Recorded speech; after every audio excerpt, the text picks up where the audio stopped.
There has been an armored truck robbery near Montreal. The thieves are reported to have made off with hundreds of thousands of dollars in cash.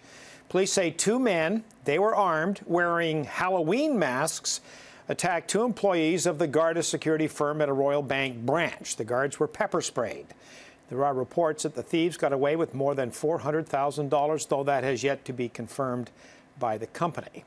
Joining us now with more on security protocols related to armored vehicles is Joe Clayman, Chief Operations Officer at Valguard Security. Valguard, by the way, was not involved in this incident in Montreal last night. Mr. Clayman, thank you for joining us, sir. Thank you, Dan. In general terms, how secure are armored vehicles?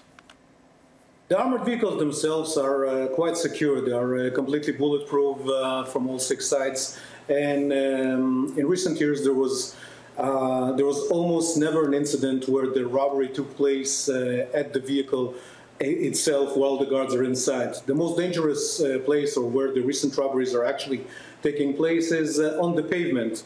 This is where the armed couriers are the most exposed, and this is where most of the robberies are actually happening, which I believe this was the case in this incident as well. Mm-hmm. So can you paint a picture for us? What are the general security protocols that the armed guards follow?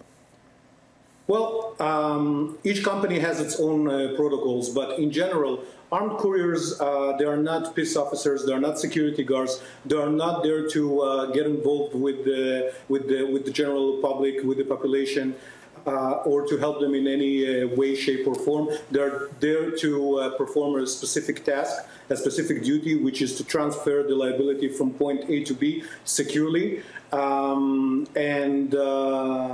keeping a distance from a general public.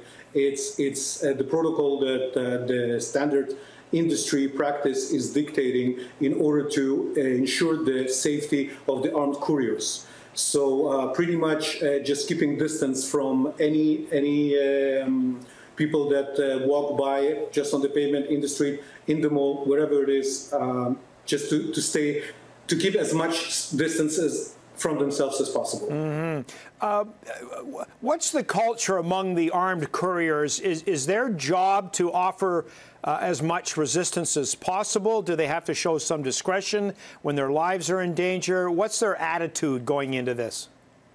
Well, unfortunately, the screening and selecting process in most of the companies while recruiting armed couriers are quite poor. Pretty much any person with the firearms license, not always even with the security guard license, can get into this job. And after a course that dictates the rule of engagement and pretty much the use of force, which is regulated by the Chief Firearms Office, they are pretty much good to go officially. They go sometimes through mirroring with other of the company employees, with a more senior courier. Sometimes there is an internal program that is offered to them, but unfortunately the training process and the screening process, for that matter, is not as good as you would expect for someone that walks around with such an amount of liability exposed on the streets. Joe Clayman is the COO of Valguard Security. We thank you, sir, for helping us out and helping us understand